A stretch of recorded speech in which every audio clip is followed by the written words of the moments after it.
মানালি ভ্রমণের কিছু স্মৃতি। মানালি ভারতের হিমাচল প্রদেশের কুল্লু জেলার উত্তর প্রান্তে বিয়াস নদীর উপত্যকা অবস্থিত, যা সমুদ্রপৃষ্ঠ থেকে প্রায় ৭,০০০ ফুট উঁচু, অত্যন্ত জনপ্রিয় পাহাড়ি শহর। বরফাচ্ছন্ন হিমালয় পর্বতমালা, ঘন বন এবং আপেল বাগানের জন্য পরিচিত। হিমাচল প্রদেশ পশ্চিম হিমালয়ের অংশ, যা তুষারাবৃত পর্বত, উপত্যকা ও নদীর বৈচিত্র্যময় সমাবেশ রয়েছে।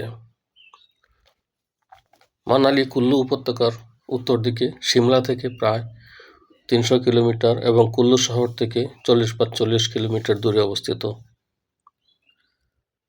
এটি রোটাং পাসের পাদদেশে, যা লাদাখ উপত্যকার প্রবেশদ্বার। বিয়াস নদী এই উপত্যকা দিয়ে প্রবাহিত হয়। গ্রীষ্মকাল আরামদায়ক থাকে মানালিতে এবং শীতকালে ভারী তুষারপাত হয়। হিমাচল প্রদেশের উত্তর ভারতের একটি স্থল বেষ্টিত পার্বত্য রাজ্য। মানালির উত্তরে জম্মু ও কাশ্মীর এবং লাদাখ, পশ্চিমে পাঞ্জাব এবং পূর্বে তিব্বত অবস্থিত। এটি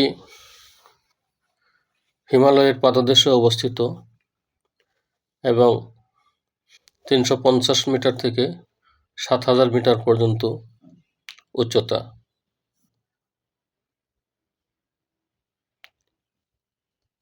মানালি বিয়াস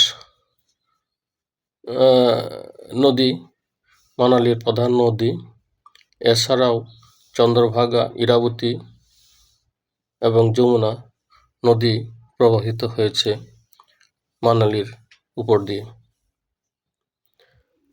মানালি ভারতের সুইজারল্যান্ড নামেও পরিচিত এবং এর প্রাচীন সংস্কৃতি ও ভৌগোলিক অবস্থানের জন্য বিখ্যাত।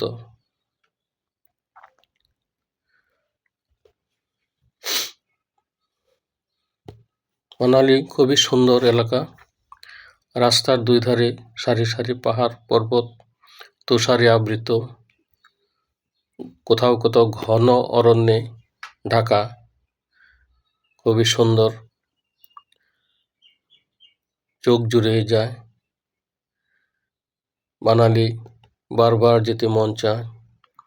ওই যে দেখা যায় পাহাড়ের গায়ে তুষারাবৃত, এগুলি সচক্ষে দেখতে অনেক ভালো লাগে।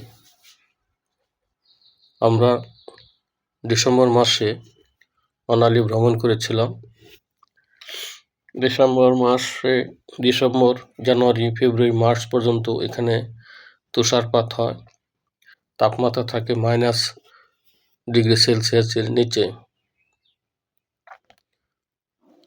আমরা যেদিকে ভ্রমণ করেছি, বিয়াস নদী আমাদের সাথে ছিল বলে মনে হয়।